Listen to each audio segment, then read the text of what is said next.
नमस्ते दोस्तों, मुंशी प्रेमचंद की कहानी गृहदाह आइए सुनते हैं। सत्य प्रकाश के जन्म उत्सव में लाला देव प्रकाश ने बहुत रुपये खर्च किए थे। उसका विद्या आरंभ संस्कार भी खूब धूमधाम से किया गया। उसके हवा खाने को एक छोटी सी गाड़ी थी। शाम को नौकर उसे टहलाने ले जाता था।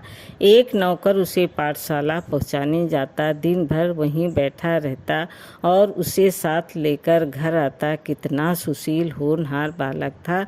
गोरा मुखड़ा, बड़ी बड़ी आंखें, ऊंचा मस्तक, पतले पतले लाल अधर, भरे हुए पाँव। उसे देखकर साहस मुंह से निकल पड़ता था। भगवान इसे जिला दे, प्रतापी मनुष्य होगा।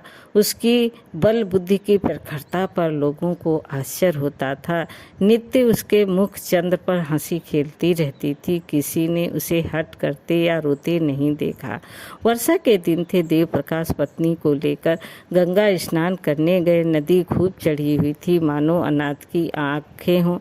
उनकी पत्नी निर्मला जल में बैठकर जल क्रीड़ा करने लगी। कभी आगे जाती, कभी पीछे जाती, कभी डुबकी मारती, कभी अंजुलियों से छींटे उड़ाती। देव प्रकाश ने कहा, अच्छा अब निकलो, सर्दी हो जाएगी। निर्मला ने कहा, कहो मैं छाती तक पानी में चली जाऊं। देव प्रकाश, और जो कहीं पैर फिसल जाए। निर्मला, पैर क्या फिसलेगा। ये कहकर वो छाती तक पानी में चली गई। पति ने कहा, अच्छा अब आगे पैर न रखना। किंतु निर्मला के सिर पर मौत खेल रही थी। ये जल कीड़ा नहीं, मृत्यु कीड़ा थी। उसने एक पग और आगे बढ़ाया और फिसल गई। मुंह से एक चीख निकली। दोनों हाथ सहारे के लिए ऊपर उठे और फिर जलमग्न हो गए। एक पल में प्यासी नदी उसे पी गई। देव प्रकाश खड़े तौलिए से देह पोंछ रहे थे, तुरंत पानी में कूदे। सात का कहार भी कूदा, दो मल्लाह भी कूदे। सबने डुबकियां मारी, टटोला, पर निर्मला का पता न चला। तब डोंगी मंगवाई गई। मल्लाह ने बार बार गोते मारे, पर लाश हाथ न आई। देव प्रकाश शोक में डूबे हुए घर आए। सत्य प्रकाश किसी उपहार की आशा से दौड़ा। पिता ने गोद में उठा लिया और बड़े यत्न करने पर भी अपनी सिसकी को न रोक सके। सत्य प्रकाश ने पूछा, अम्मा कहाँ है। देव बेटा, गंगा ने उन्हें नेता खाने के लिए रोक लिया। सत्य प्रकाश ने उनके मुख की ओर जिज्ञासा भाव से देखा और आज से समझ गया। अम्मा अम्मा कहकर रोने लगा। मातृहीन बालक संसार का सबसे करुणाजनक प्राणी है। दिन से दिन प्राणियों को भी ईश्वर का आधार होता है, जो उनके हृदय को सहलाता रहता है। मातृहीन बालक इस आधार से वंचित होता है। माता ही उसके जीवन का एकमात्र आधार होती है। माता के बिना वो पंखहीन पंछी है। सत्य प्रकाश का एकांत से प्रेम हो गया। अकेला बैठा रहता। वृक्षों में उसे कुछ कुछ सहानुभूति का अज्ञात अनुभव होता था, जो घर के प्राणियों से उसे न मिलती थी। माता का प्रेम था तो सभी प्रेम करते थे। माता का प्रेम उठ गया तो सभी निठुर हो गए। पिता की आंखों में भी वो प्रेम ज्योति न रही। दरिद्र को कौन भिक्षा देता है। 6 महीने बीत गए। साहस एक दिन उसे मालूम हुआ, मेरी नई माता आने वाली है। दौड़ा पिता के पास गया और पूछा, क्या मेरी नई माता आएगी। पिता ने कहा, हाँ बेटा, वे आकर तुम्हें प्यार करेंगी। सत्य, क्या मेरी ही माँ स्वर्ग से आ जाएगी। देव, हाँ वही माता आ जाएगी। सत्य मुझे उसी तरह प्यार करेगी। देव प्रकाश इसका क्या उत्तर देते, मगर सत्य प्रकाश उस दिन से प्रसन्न मन रहने लगा। अम्मा आएगी, मुझे गोद में लेकर प्यार करेगी। अब मैं उन्हें कभी दिख न करूँगा, कभी जिद न करूँगा। उन्हें अच्छी कहानियाँ सुनाया करूँगा। विवाह के दिन आए। घर में तैयारियाँ होने लगी। सत्य प्रकाश खुशी से फूला न समाता। मेरी नई अम्मा आएगी। बारात में वो भी गया। नए नए कपड़े मिले। पालकी पर बैठा। नानी ने अंदर बुलवाया और उसे गोद में लेकर एक असरफी दी। वही उसे नई माता के दर्शन हुए। नानी ने नई माता से कहा, बेटी कैसा सुंदर बालक है, इसे प्यार करना। सत्य प्रकाश ने नई माता को देखा और मुग्ध हो गया। बच्चे भी रूप के उपासक होते हैं। एक लवणमय मूर्ति आभूषणों से लदी सामने खड़ी थी। उसने दोनों हाथों से उसका आंचल पकड़कर कहा, अम्मा। कितना अरुचिकार शब्द था, कितना लज्जा युक्त, कितना अप्रिय। वो लालन जो देवप्रिया नाम से संबोधित होती थी, वो उत्तरदायित्व, त्याग और क्षमा का संबोधन न सह सकी। अभी वो प्रेम और विलास का सुख स्वप्न देख रही थी। यौवन काल की मदमय वायु तरंगों में आंदोलित हो रही थी। इस शब्द ने उसके स्वप्न को भंग कर दिया। कुछ रुष्ट होकर बोली, मुझे अम्मा मत कहो। सत्य प्रकाश ने विस्मित नेत्रों से देखा। उसका बाल स्वप्न भी भंग हो गया। आंखें डबडबा गई। नानी ने कहा, बेटी देखो, लड़के का दिल छोटा हो गया। वो क्या जाने क्या कहना चाहिए। अम्मा कह दिया तो तुम्हें कौन सी चोट लग गई। देवप्रिया ने कहा, मुझे अम्मा न कहे। सौत का पुत्र विमाता की आंखों में क्यों इतना खटकता है, इसका निर्णय आज तक किसी मनोभाव के पंडित ने नहीं किया। हम किस गिनती में हैं। देवप्रिया जब तक गर्भिणी न हुई, वो सत्य प्रकाश से कभी कभी बातें करती, कहानियाँ सुनती, किंतु गर्भिणी होते ही उसका व्यवहार कठोर हो गया और प्रसव काल ज्यों ज्यों निकट आता था, उसकी कठोरता बढ़ती ही जाती थी। जिस दिन उसकी गोद में एक चांद से बच्चे का आगमन हुआ, सत्य प्रकाश खूब उछला कूदा और सौर ग्रह में दौड़ा हुआ बच्चे को देखने लगा। बच्चा देवप्रिया की गोद में सो रहा था। सत्य प्रकाश ने बड़ी उत्सुकता से बच्चे को विमाता की गोद से उठाना चाहा कि साहस देवप्रिया ने सरोज स्वर में कहा, खबरदार, इसे मत छूना, नहीं तो कान पकड़कर उखाड़ लूंगी। बालक उल्टे पांव लौट आया और कोठे की छत पर जाकर खूब रोया। कितना सुंदर बच्चा है, मैं उसे गोद में लेकर बैठता तो कैसा मज़ा आता। मैं उसे गिराता थोड़ी ही, फिर उन्होंने क्यों मुझे झिड़क दिया। भोला बालक क्या जानता था कि इस झिड़की का कारण माता की सावधानी नहीं, कुछ और ही है। एक दिन शिशु सो रहा था। उसका नाम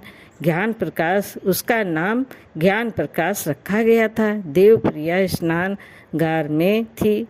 सत्य प्रकाश चुपके से आया और बच्चे का ओढ़ना हटाकर उसे अनुराग में नेत्रों से देखने लगा। उसका जी चाहा कि उसे गोद में ले कर प्यार करूं, पर डर के मारे उसने उसे उठाया नहीं, केवल उसके कपोलों को चूमने लगा। इतने में देवप्रिया निकल आई। सत्य प्रकाश को बच्चे को चूमता देखकर आग हो गई। दूर ही से डांटा, हट जा वहाँ से।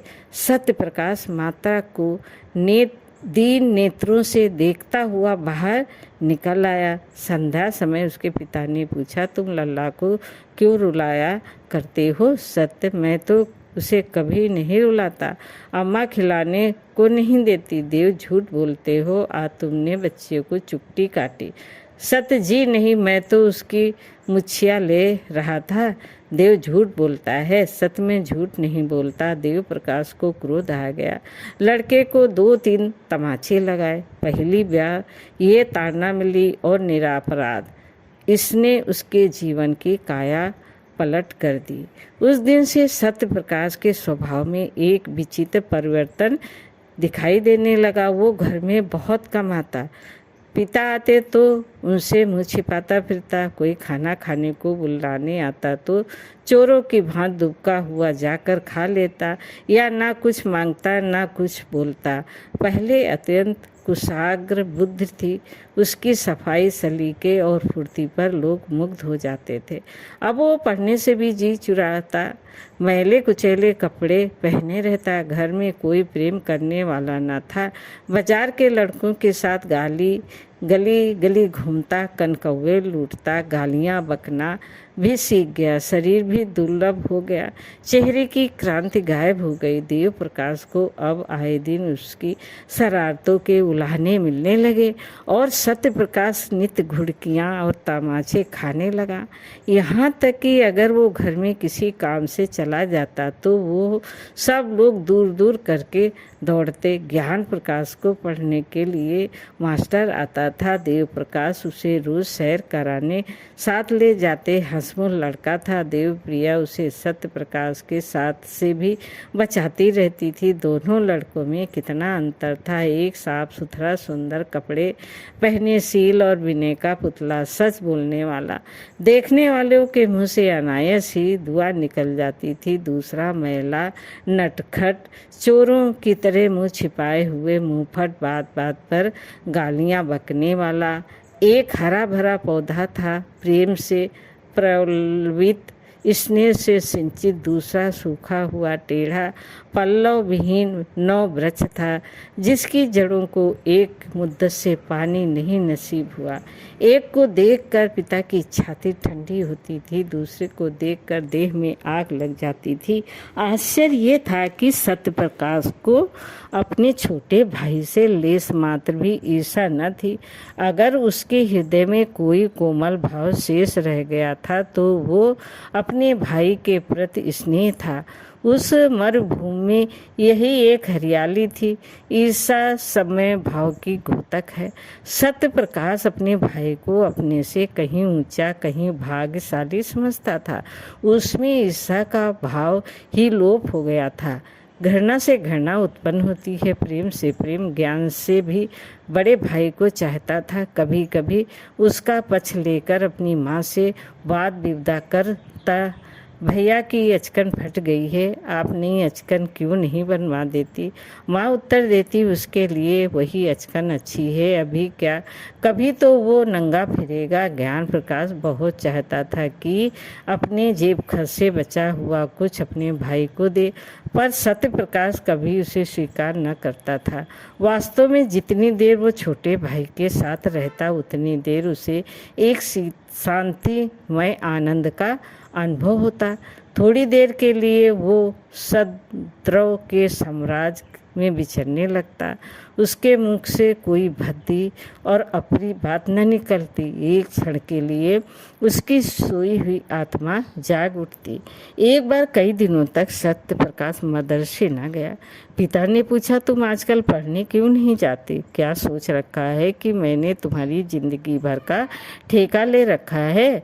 सत्य, मेरे ऊपर जुर्माने और फीस के कई रुपये हो गए हैं। जाता हूँ तो दर्जे से निकाल दिया जाता हूँ।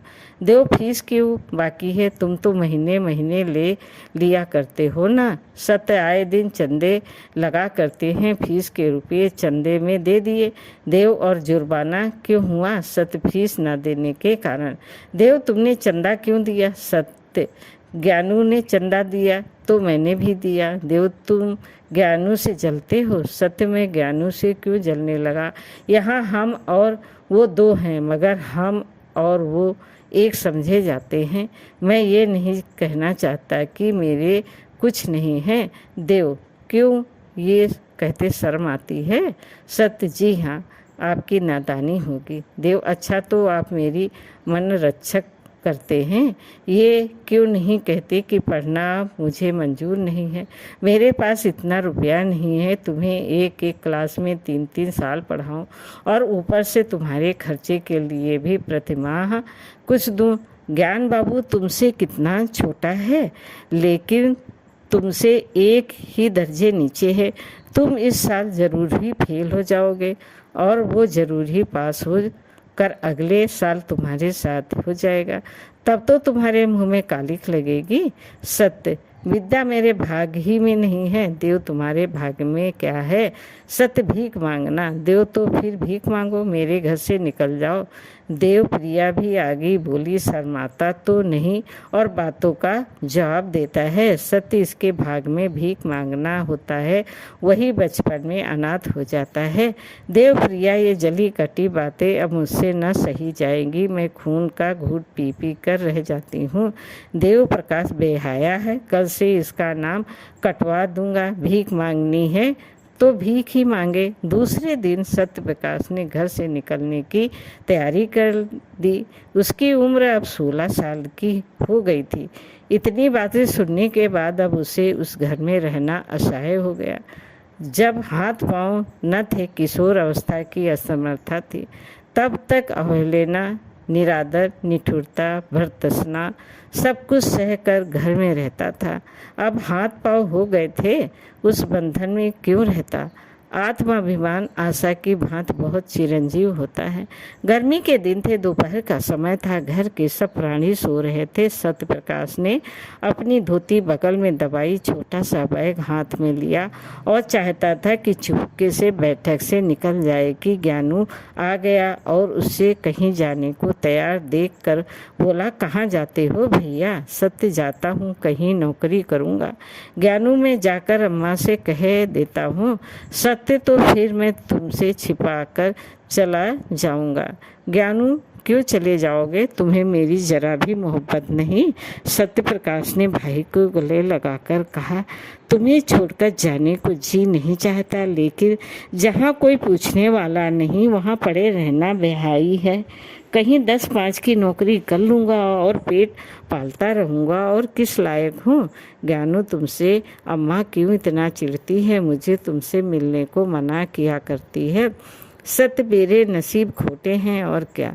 ज्ञानू, तुम पढ़ने लिखने में जी नहीं लगाते? सत्य, लगाता ही नहीं, कैसे लगाऊं?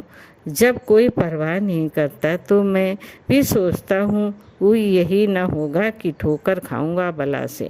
ज्ञानू, मुझे भूल तो न जाओगे? मैं तुम्हारे पास खत लिखा करूँगा। मुझे भी एक बार अपने यहाँ बुलाना। सत्य, तुम्हारे स्कूल के पते से चिट्ठी लिखूँगा। ज्ञानू रोते रोते, मुझे न जाने क्यों तुम्हारी बड़ी मोहब्बत लगती है। सत्य, मैं तुम्हें सदैव याद रखूँगा। यह कहकर उसने फिर भाई को गले लगाया और घर से निकल पड़ा। पास एक कौड़ी भी न थी और वो कलकत्ते जा रहा था। सत्य प्रकाश कलकत्ते क्यों करके पहुंचा, इसका वृतांत लिखना व्यर्थ है। युवकों में दुस्साहस की मात्रा अधिक होती है। वे हवा में किले न बना सकते, धरती पर नाव चला सकते हैं। कठिनाइयों की उन्हें कुछ परवाह नहीं होती, अपने ऊपर असीम विश्वास होता है। कलकत्ते पहुंचना ऐसा कष्ट साधना था। सत्य प्रकाश चतुर युवक था, पहले ही अपने निश्चय कर लिया था कि कलकत्ते में क्या करूंगा, कहाँ रहूंगा। उसके बैग में लिखने की सामग्री मौजूद थी। बड़े शहर में जीविका का प्रश्न कठिन भी है और सरल भी है। सरल है उनके लिए जो हाथ से काम कर सकते हैं, कठिन उनके लिए है जो कलम से काम करते हैं। सत्य प्रकाश मजदूरी करना नीच काम समझता था। उसने एक धर्मशाला में असबाब रखा।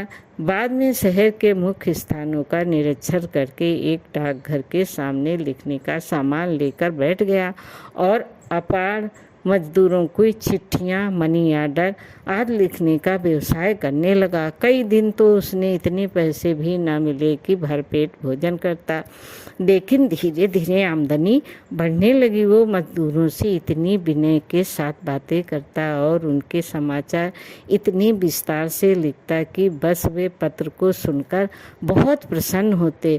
अशिक्षित लोग एक ही बात को 2-2, 3-3 बार लिखवाते।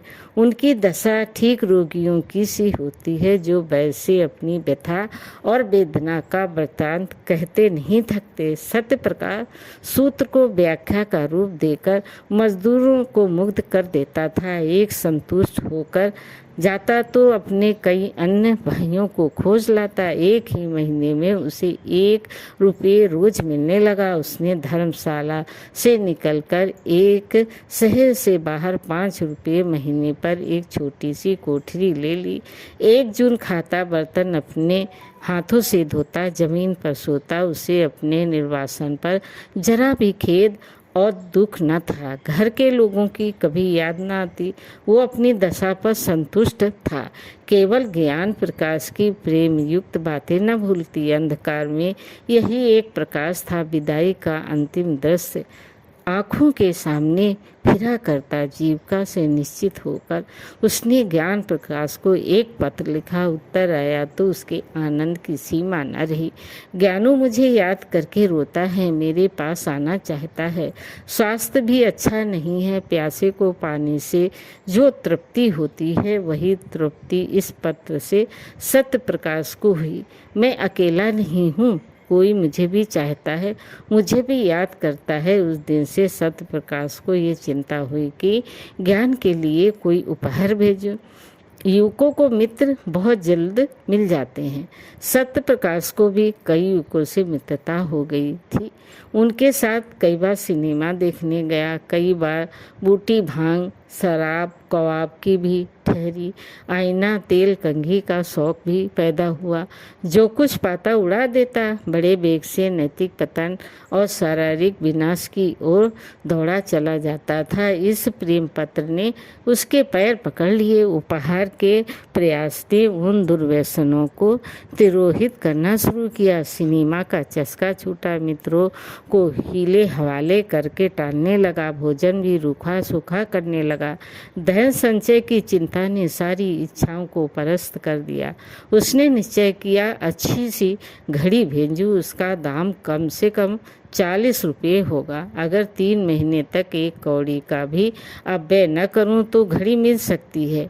ज्ञानू घड़ी देखकर कैसा खुश होगा। अम्मा और बाबूजी भी देखेंगे, उन्हें मालूम हो जाएगा कि मैं भूखों नहीं मर रहा हूँ। किफ़ायत की धुन में वो बहुधा दिया बत्ती भी न करता। बड़े सवेरे काम करने चला जाता और सारे दिन 2-4 पैसे की मिठाई खाकर काम करता रहता। उसके ग्राहकों की संख्या दिन दूनी होती जाती थी। चिट्ठी पत्री के अतिरिक्त अब उसने ताल लिखने का भी अभ्यास कर लिया था। 2 ही महीने में उसके पास 50 रुपये एकत्र हो गए और अब घड़ी के साथ सुनहरी चैन का पार्सल बनाकर ज्ञानू के नाम भेज दिया तो उसका चित्त कितना उत्साहित था, मानो किसी निसंतान पुरुष के बालक हुए हो।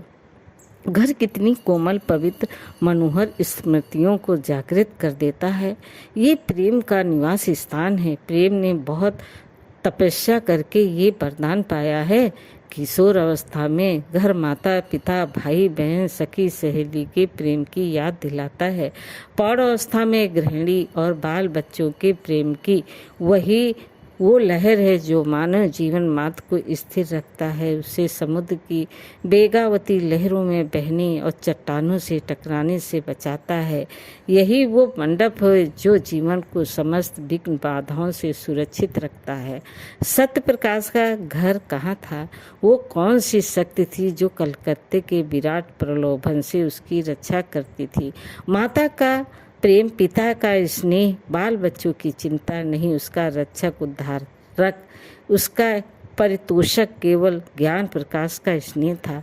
उसी के निर्मित वो एक एक पैसे की किफ़ायत करता था। उसी के लिए वो कठिन परिश्रम करता था और धनोपार्जन के नए नए उपाय सोचता था।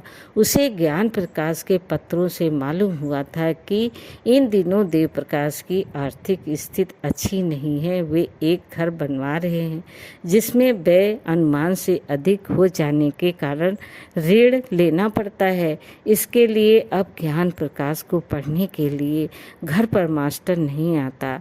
तब से सत्य प्रकाश प्रतिमाह ज्ञानू के पास कुछ न कुछ अवश्य भेज देता था।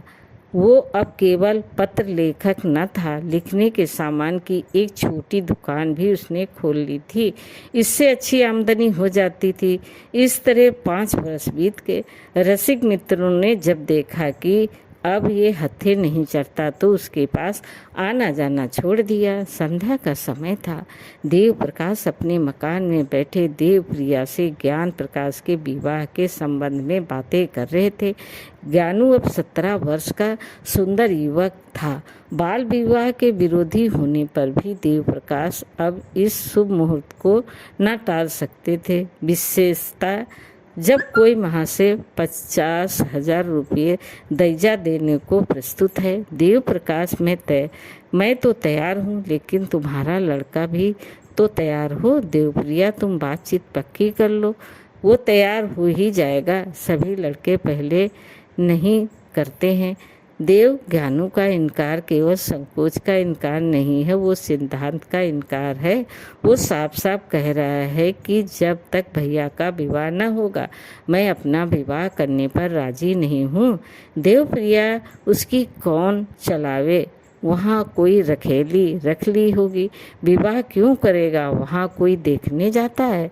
देव झुल्ला कर रखेली रख ली होती तो तुम्हारे लड़के को 40 रुपये महीने न भेजता और न वे चीज़ें ही देता जो पहले महीने से अब तक बराबर देता चला आता है। न जाने को तुम्हारा मन उसकी ओर से इतना मैला हो गया है, चाहे वो जान निकाल कर भी दे दे लेकिन तुम न पसीजोगी। देवप्रिया नाराज होकर चली गई। देव प्रकाश उससे यही कहलवाना चाहते थे कि पहले सत्य प्रकाश का विवाह करना उचित है, किंतु वो कभी इस प्रसंग को आने ही नहीं देती थी। स्वयं देव प्रकाश की ये हार्दिक इच्छा थी कि पहले बड़े लड़के का विवाह करे, पर उन्होंने भी आज तक सत्य प्रकाश को कोई पत्र न लिखा था। देवप्रिया चले जाने के बाद उन्होंने आज पहली बार सत्य प्रकाश को पत्र लिखा। पहले इतने दिनों तक चुपचाप रहने के लिए क्षमा मांगी, तब उसे एक बार घर आने का प्रेम आग्रह किया। लिखा, जब मैं कुछ ही दिनों का मेहमान हूँ, मेरी अभिलाषा है तुम्हारा और तुम्हारे छोटे भाई का विवाह देख लूँ। मुझे बहुत दुख होगा ये तुम मेरे बिना स्वीकार न करोगे। ज्ञान प्रकाश के असमंजस की बात भी लिखी। अंत में इस बात पर जोर दिया कि किसी और विचार से नहीं तो ज्ञानों के प्रेम के नाते ही तुम्हें इस बंधन में पढ़ना होगा। सत्य प्रकाश को ये पत्र मिला तो उसे बहुत खेद हुआ। मेरे भातृ स्नेह का ये परिणाम होगा मुझे ना मालूम था। इसके साथ ही उसे ये ईर्ष्यामय आनंद हुआ कि अम्मा और दादा को अब तो कुछ मानसिक पीड़ा होगी। मेरी उन्हें क्या चिंता थी, मैं तो मर भी जाऊं तो भी उनकी आंखों में आंसू ना आए। 7 वर्ष हो गए, कभी भूल कर भी पत्र न लिखा कि मरा है या जीता है। अब कुछ चेतावनी मिली। ज्ञान प्रकाश अंत में विवाह करने पर राजी तो हो गया, लेकिन सहज में नहीं। कुछ न हो तो मुझे तो एक बार अपने इनकार के कारण लिखने का अवसर मिला। ज्ञानू को मुझसे प्रेम है, लेकिन उसके कारण मैं पारिवारिक अन्याय का दोषी न बनूंगा। हमारा पारिवारिक जीवन पूर्णताएं अन्यायमय है। एक कुमति और बेमंस क्रूरता और नश्वरता का बीजारोपण करता है। इसी माया में फंसकर मनुष्य अपनी संतान का शत्रु हो जाता है। ना मैं आंखों देखकर ये मक्खी न निगलूंगा। मैं ज्ञानू को समझाऊंगा अवश्य। मेरे पास जो कुछ जमा है वो सब उसके विवाह के निर्मित अर्पण कर दूंगा। बस इससे ज़्यादा मैं और कुछ नहीं कर सकता। अगर ज्ञानू भी अविवाहित रहे तो संसार कौन सूना हो जाएगा। मेरे पिता का पुत्र क्या वंश परंपरा का पालन न करेगा? क्या उसके जीवन में फिर वही अभिनय न दोहराया जाएगा जिसने मेरा सर्वनाश कर दिया? दूसरे दिन सत्य प्रकाश ने 500 रुपये पिता के पास भेजे और पत्र का उत्तर लिखा कि मेरा अहोभाग्य जो आपने मुझे याद किया। ज्ञानू का विवाह निश्चित हो गया, इसकी बधाई। इन रुपयों से नववधू के लिए कोई आभूषण बनवा दीजिएगा। रही मेरे विवाह की बात, मैंने अपनी आंखों से जो कुछ देखा है और मेरे सिर पर जो कुछ बीता है उस पर ध्यान देते हुए यदि मैं कुटुंब पास में फंसूं तो मुझसे बड़ा उल्लू संसार में न होगा। मुझे आशा है आप मुझे क्षमा करेंगे। विवाह की चर्चा ही से मेरे हृदय को आघात पहुंचता है। दूसरा पत्र ज्ञान प्रकाश को लिखा कि माता पिता की आज्ञा को सिरोधार करो। मैं अपढ़ मूर्ख बुद्धिहीन आदमी हूँ। मुझे विवाह करने का कोई अधिकार नहीं है। मैं तुम्हारे विवाह के शुभ उत्सव में सम्मिलित न हो सकूंगा, लेकिन मेरे लिए इससे बढ़कर आनंद और संतोष का कोई विषय नहीं हो सकता। देव प्रकाश ये पढ़कर अवाक रह गए। फिर आग्रह करने का साहस न हुआ। देवप्रिया ने नाक सिकोड़कर कहा, ये लौंडा देखने को सीधा है, जहर का बुझाया हुआ, कैसे 100 कोस में बैठा हुआ बर्छी से छेद रहा है। किंतु ज्ञान प्रकाश ने ये पथ पढ़ा तो उसे मार्गघात पहुंचा। दादा और अम्मा के अन्याय ने ही उन्हें ये भीषण व्रत धारण करने पर बाध्य किया। उन्हें ने ही उसे निर्वासित किया और शायद सदा के लिए। ना जाने अम्मा को उनसे क्यों इतनी जलन हुई। मुझे तो अब याद आता है, किशोर अवस्था ही से वे बड़े आज्ञाकारी, विनयशील और गंभीर थे। अम्मा की बातों का उन्हें जवाब देते नहीं सुना। मैं अच्छे से अच्छा खाता था, फिर भी उनके तीवर मैले हुए न हुए। हालांकि उन्हें जलना चाहिए था, लेकिन दशा में अगर उन्हें गृहस्थ जीवन से घृणा हो गई तो आश्चर्य ही क्या। फिर मैं ही क्यों इस विपत्ति में फंसूं। कौन जाने मुझे भी ऐसी ही परिस्थिति का सामना करना पड़े। भैया ने बहुत सोच समझकर ये धारणा की है। संध्या समय जब उसके माता पिता बैठे हुए इसी समस्या का विचार कर रहे थे, ज्ञान प्रकाश ने आकर कहा, मैं कल भैया से मिलने जाऊंगा। देवप्रिया, क्या कलकत्ते जाओगे? ज्ञान, जी हाँ। देवप्रिया, उन्हीं को क्यों नहीं बुलाते? ज्ञान, उन्हें कौन मुँह से लेकर बुलाओ? आप लोगों ने पहले ही मेरे मुख में कालिक लगा दी। ऐसा देव पुरुष आप लोगों के कारण विदेश में ठोकर खा रहा है और मैं इतना निर्लज्ज हो जाऊं कि देवप्रिया, अच्छा चुप रह, नहीं ब्याह करना है न कर, जले पर लोन मत छिड़क।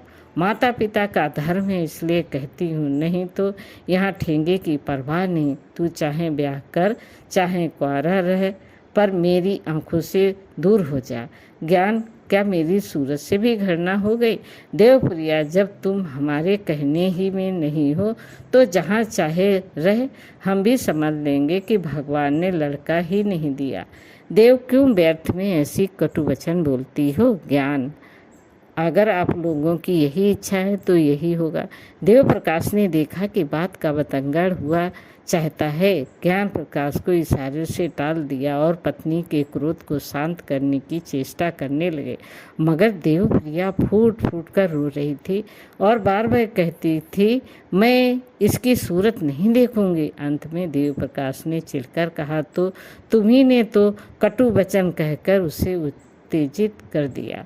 देवप्रिया, ये सब विष उसी चंडाल ने बोया है जो यहाँ से 7 समुद्र पार बैठा मुझे मिट्टी में मिलाने का उपाय कर रहा है। मेरे बेटे को मुझसे छीनने के लिए उसने ये प्रेम का स्वांग भरा है। मैं उसकी नसनक पहचानती हूँ। उसका ये मंत्र मेरी जान लेकर छोड़ेगा। नहीं तो मेरा ज्ञानू, जिसने कभी मेरी बात का जवाब नहीं दिया, यूँ मुझे न जलाता। देव, अरे तो क्या वो विवाह ही न करेगा? अभी गुस्से में अनाप शनाप बक रहा है, जरा शांत हो जाएगा तो समझ जाकर राजी कर दूंगा। देवप्रिया मेरे हाथ से निकल गया।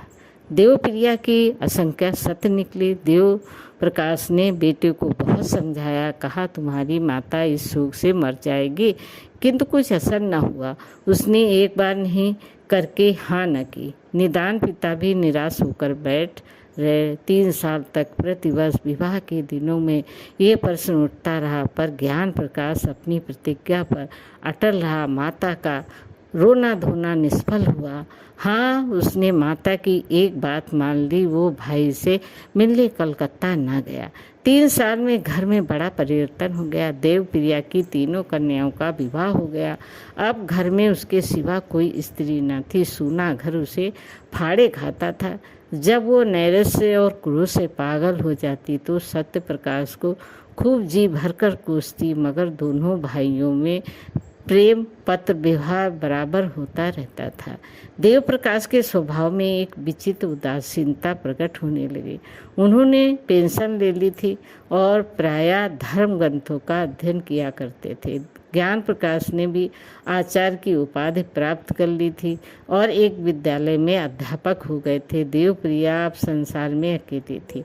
देवप्रिया अपने पुत्र को गृहस्थी की ओर खींचने के लिए नित्य टोटके किया करती। बिरादरी में कौन सी कन्या सुंदर है, गुणवती है, सुशिक्षिता है, उसका बखान किया करती, पर ज्ञान प्रकाश को इन बातों के सुनने की भी फुर्सत न थी। मोहल्ले के और घरों में नित्य ही विवाह होते रहते थे, बहुएं आती थी, उनकी गोद में बच्चे खेलने लगते थे, घर गुलजार हो जाता था। कहीं विदाई होती थी, कहीं बधाई आती थी, कहीं गाना बजाना होता था, कहीं बाजे बजते थे। ये चहल पहल देखकर देवप्रिया का चित्त चंचल हो जाता। उसे मालूम होता मैं ही संसार में सबसे अभागन हूँ, मेरे ही भाग में ये सुख भोगना नहीं बदा। भगवान ऐसा भी कोई दिन आएगा कि मैं अपनी बहू का मुखचंद देखूंगी, उसके बालकों को गोद में उठाऊंगी। वो भी कोई दिन होगा कि मेरे घर में भी आनंद उत्सव के मधुर गान की ताने उठेंगी। रात दिन ये बातें सोचते सोचते देवप्रिया की दशा उन्मादनी की सी हो गई। आप ही आप सत्य प्रकाश को कोसने लगती, वही मेरे प्राणों का घातक है।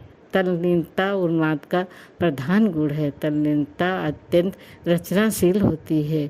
वो आकाश में देवताओं के विमान उड़ाने लगती। अगर भोजन में नमक तेज हो गया तो वो शत्रु ने कोई रोड़ा रख दिया होगा। देवप्रिया को अब कभी कभी धोखा हो जाता कि सत्य प्रकाश घर में आया है, वो मुझे मारना चाहता है, ज्ञान प्रकाश को विष खिलाए देता है। एक दिन उसने सत्य प्रकाश के नाम एक पत्र लिखा और उसे जितना कोसते बना उतना कोसा। तू मेरे प्राणों का बैरी है, मेरे कुल का घातक है, हत्यारा है। वो कौन दिन आएगा कि तेरी मिट्टी उठेगी। तूने मेरे लड़के पर वशीकरण मंत्र चला दिया। दूसरे दिन फिर ऐसा ही एक पत्र लिखा, यहाँ तक कि ये उसका नित्य का क्रम हो गया। जब तक एक चिट्ठी में सत्य प्रकाश को गाली न दे लेती उसे चैन ही न आता था। इन पत्रों को वो कहारन के हाथ डाकघर भिजवा दिया करती थी। ज्ञान प्रकाश का अध्यापक होना सत्य प्रकाश के लिए घातक हो गया। परदेश में उसे यही संतोष था कि संसार में निराधार नहीं हूँ। अब ये अवलंबन भी जाता रहा।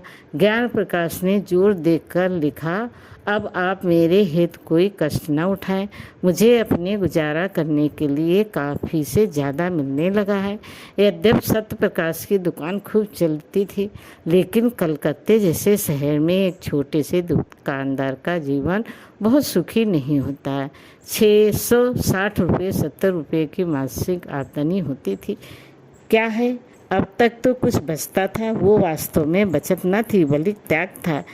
एक वक्त रूखा सूखा खाकर एक तंग अर्ध कोठरी में रहकर 25-30 रुपये बचे रहते थे। अब दोनों वक्त भोजन करने लगा, कपड़े भी जरा साफ पहनने लगा, मगर थोड़े ही दिनों में उसके खर्च में औषधियों की एक मात बढ़ गई और फिर वही पहले की दशा हो गई। वर्षों तक शुद्ध वायु, प्रकाश, पुष्टिकर भोजन से वंचित रहकर अच्छे से अच्छा स्वास्थ्य भी नष्ट हो सकता है। सत्य प्रकाश को भी अरुच, मंदाग्नि आदि रोगों ने आ घेरा। कभी कभी ज्वर भी आ जाता। युवावस्था में आत्मविश्वास होता है, किसी अवलंबन की परवाह नहीं होती।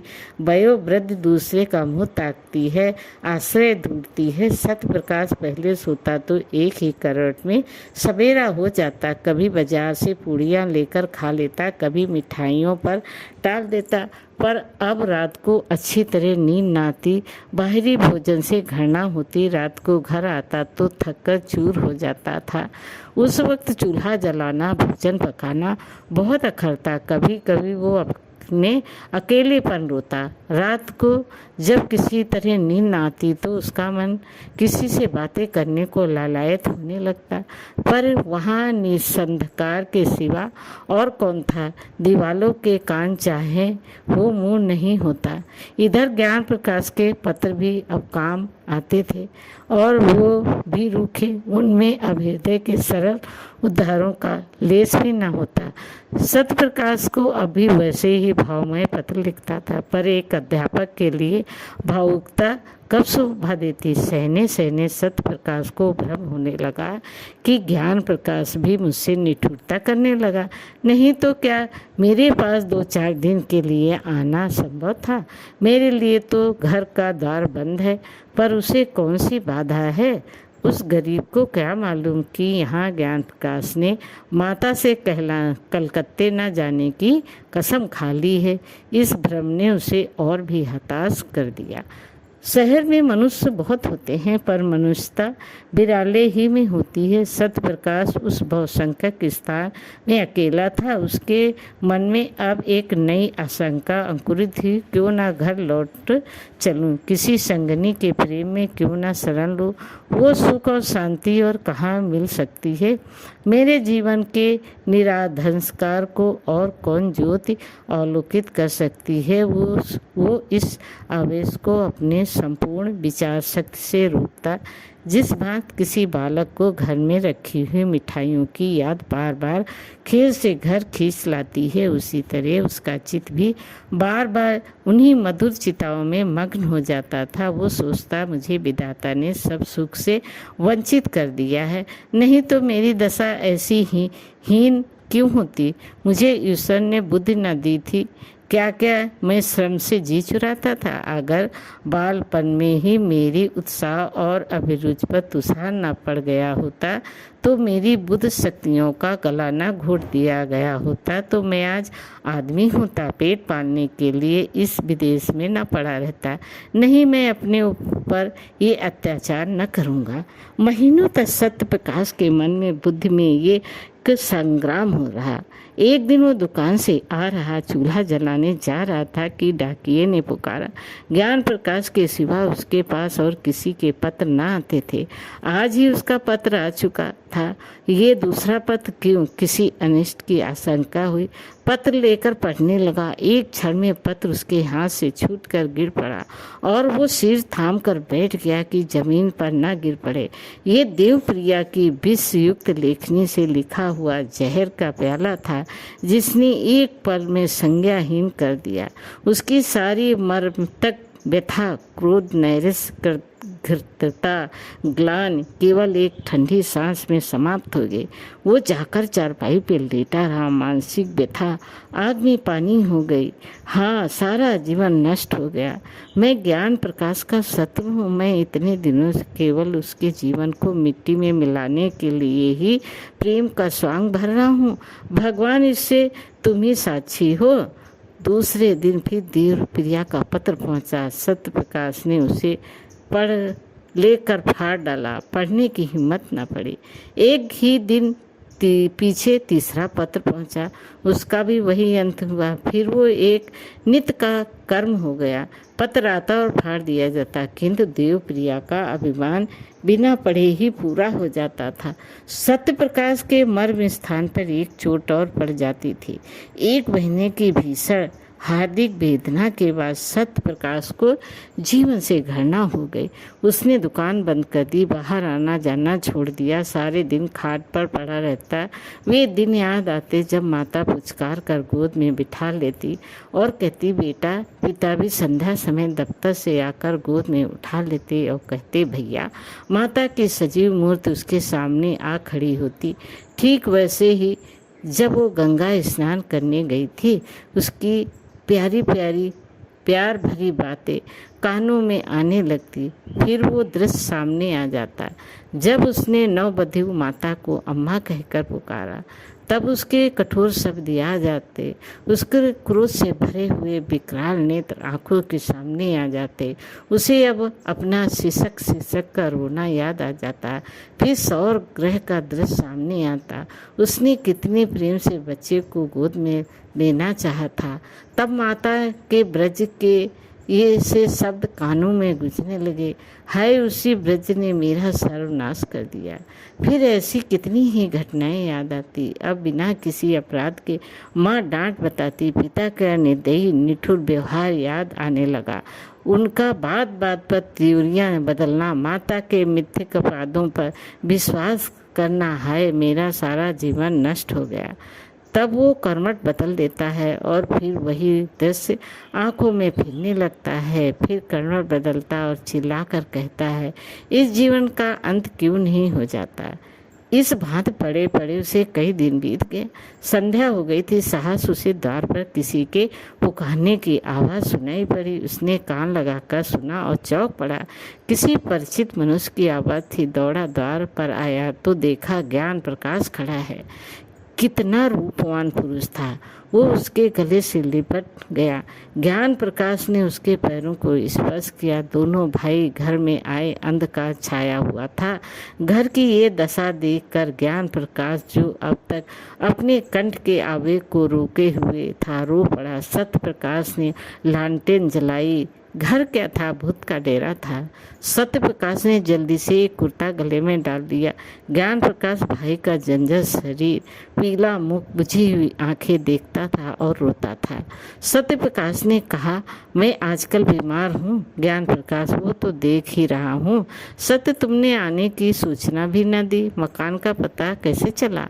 ज्ञान, सूचना तो दी थी, आपको पत्र ना मिला होगा। सत्य, अच्छा हाँ दी होगी। पत्र दुकान में डाला गया होगा। मैं उधर कई दिनों से दुकान नहीं गया। घर पर सब कुशल है। ज्ञान, माता जी का देहांत हो गया। सत्य, अरे क्या बीमार थी? ज्ञान, जी नहीं, मालूम नहीं क्या खा लिया। इधर उन्हें उन्माद सा हो गया था। पिताजी ने कुछ कटु वचन कहे थे, शायद इसी पर कुछ खा लिया। सत्य, पिताजी तो कुशल हैं? ज्ञान, हाँ अभी मरे नहीं हैं। सत्य, अरे क्या बीमार हैं? ज्ञान, माता ने विष खा लिया तो उनके मुंह में खोलकर दवा पिला रहे थे। माता जी ने जोर से उनकी 2 उंगली काट ली। वही विष उनके शरीर में पहुंच गया। तब से सारा शरीर सूज गया है। अस्पताल में पड़े हुए हैं। किसी को देखते हैं तो काटने दौड़ते हैं। बचाने की आशा नहीं है। सत्य, तब तो घर ही चौपट हो गया। ज्ञान, ऐसे घर को अब से बहुत पहले चौपट हो जाना चाहिए था। तीसरे दिन दोनों भाई प्रातःकाल कलकत्ते से विदा होकर चल दिए। दोस्तों, कहानी कैसी लगी? लाइक करें, सब्सक्राइब करें। धन्यवाद।